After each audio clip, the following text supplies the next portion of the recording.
everyone knows that prisoners love escaping with a rope made of bedsheets. But I wanted to know what other household items could be used as a rope. So I'm gonna construct 4 different ropes that we're gonna push to the limit by rappelling down a 100-foot vertical cliff to see which ones are strong enough and durable enough to survive. I can't believe it!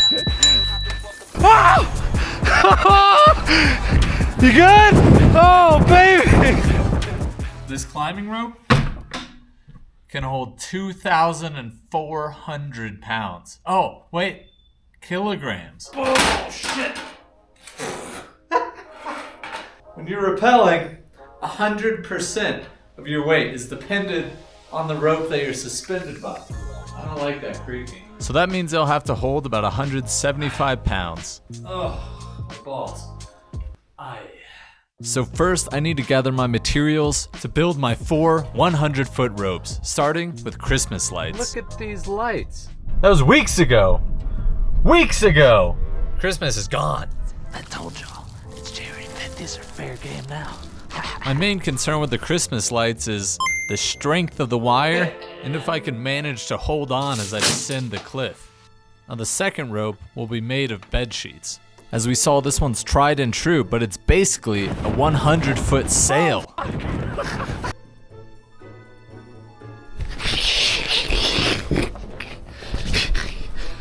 Gosh, shit, it's the comforter. Sorry, I need this one. Ow. Ow. Ow. No, Mike, you're not helping.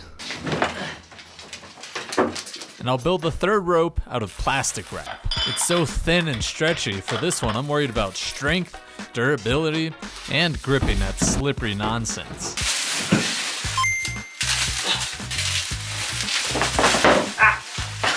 For my fourth and final rope, I will construct it from duct tape. Obviously, everybody's got duct tape on hand. It's just so useful for a wide variety of critical tasks. But once again, I'm worried it won't withstand the abrasive granite out here in Colorado. But clearly, with the tape and plastic wrap, one layer is not gonna hold me. So I set up this rig to figure out how much a single strand can hold.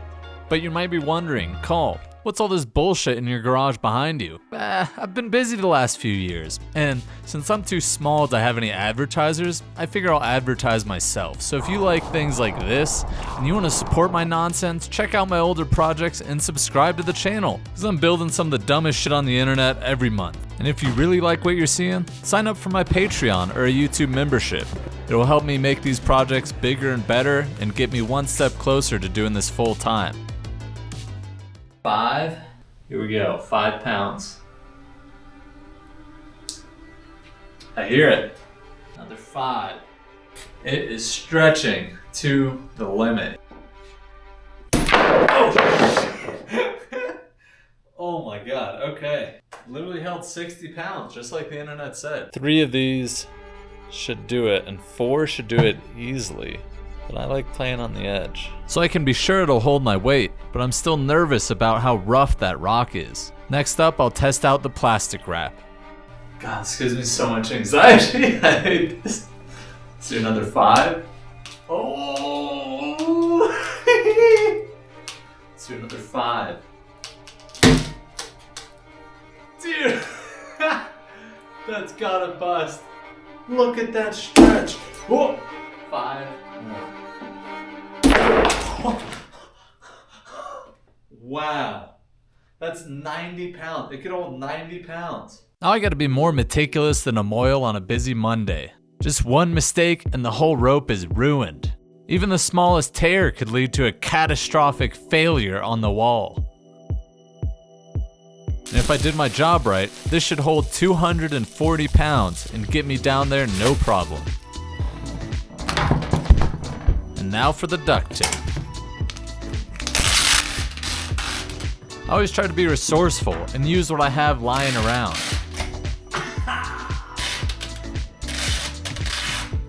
But this method wasn't quite working out, and never used duct tape as toilet paper, so I built this jig to form the 3-ply rope in a single pull.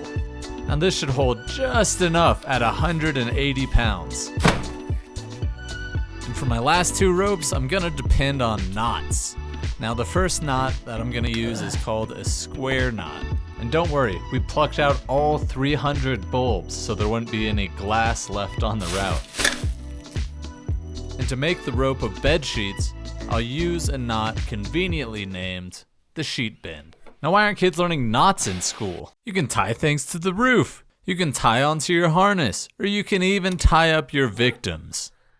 Now that's knowledge our kids need. Remember when you said you want new sheets? Well, watch as they appear out of thin air. Yeah, sure. There's nothing thin. What about this? That's just me. Just pull the sheet. Pull it? Yeah. Huh? Oh, it's still coming. I got Keep it. going. Just keep going. Okay. Yeah, out the garage. Yeah. Oh, so this guy's the mind freak now? Yeah, Where are they all coming from? Yeah. It's crazy. Yeah, sometimes the latter ones are a little harder to make appear out of thin air. Woo! Ta-da! New sheets! Well, they were used sheets, but it's a new rope. But now, we're ready to rock. Welcome to Hitler's sex life. Not even kidding, that's the actual name of this climbing area. And the route I'll be rappelling down is called Yo Mama Osama. Seriously, Google it. We'll start here at the top and test each of the ropes rappelling down to there. Then after each test, I'm gonna have to scramble back up this gully to the top and start it all over. And it's been 5 years since I climbed outside, so let's just say I felt like I had to shit the whole time. So first, my buddy Ray is setting up the anchors using these 2 trees that we'll attach the ropes to. And if you couldn't already tell, there were violent winds that day, with gusts up to 80 miles an hour. And because our lives are dependent on these ropes, Ray is setting up what's called a redundant system. So if one rope fails, the other will catch you. Then we use this inner tube to protect the anchor ropes from the sharp edge of this rock. All right.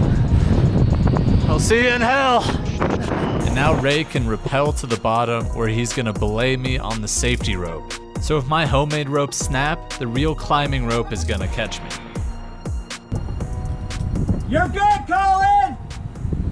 I'll kick things off by testing out our duct tape rope first. And there's nothing scarier than that moment of truth going over the edge and putting 100% of your weight on those ropes. And even though I trust Ray's work with my life, it's hard not to think about falling to my death, even for a split second. I wouldn't be the first and certainly not the last. So before putting my full weight on the rope, I'm just double checking my carabiners here and ensuring we're all locked in. All right, yeah, baby. Okay. Here we go. And now I could hook in the duct tape rope to my rappelling device. But immediately those ferocious winds just blew the rope around this corner. So I had to try to reel it back in. Give me a little slack. And now when Ray loosens the safety rope, 100% of my weight will be on the duct tape. Come on.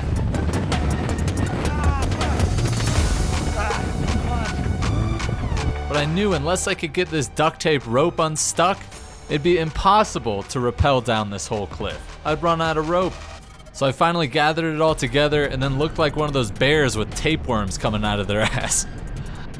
Oh, it's working! It's working! Yeah! Come on, baby. It's working! I can't believe it! How is this actually holding?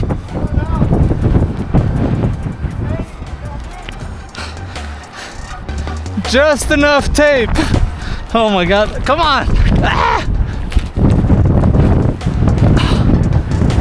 Do you think I could swing over? Yeah.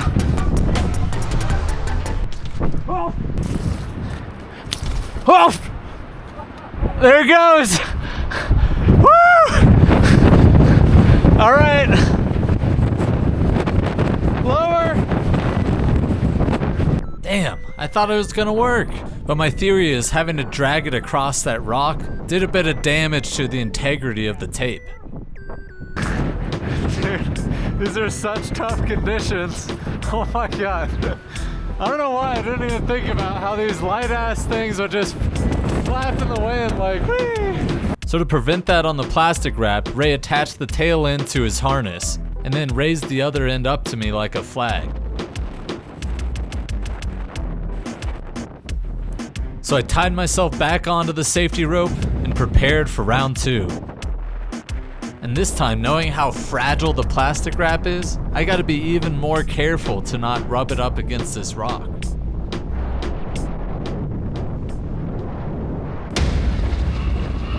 Alright, lower!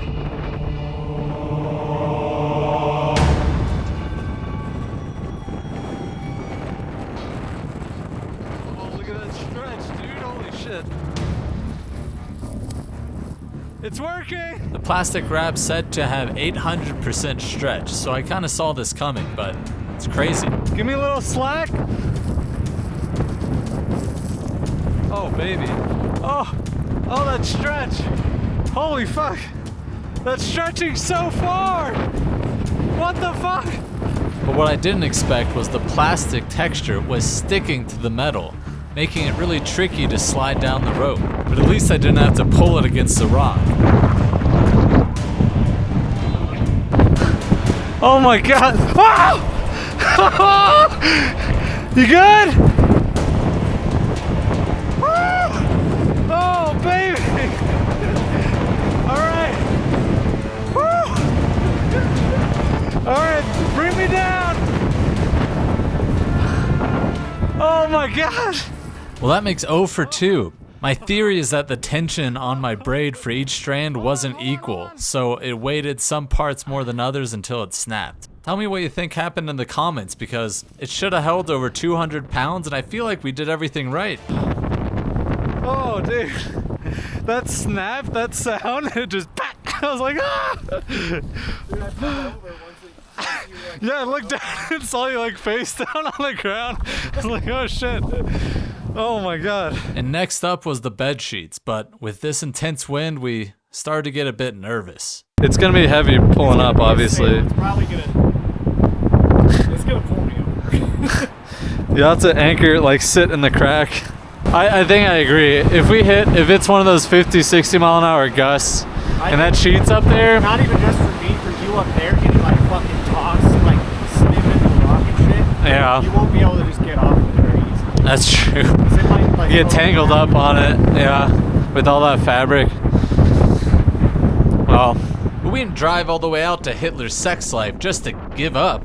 So me and Ray decided to sack up and give it the old college try. I mean, with both of us anchoring it down, what's the worst that could happen? Looks like a shit stain. I did poop on it before. Oh fuck!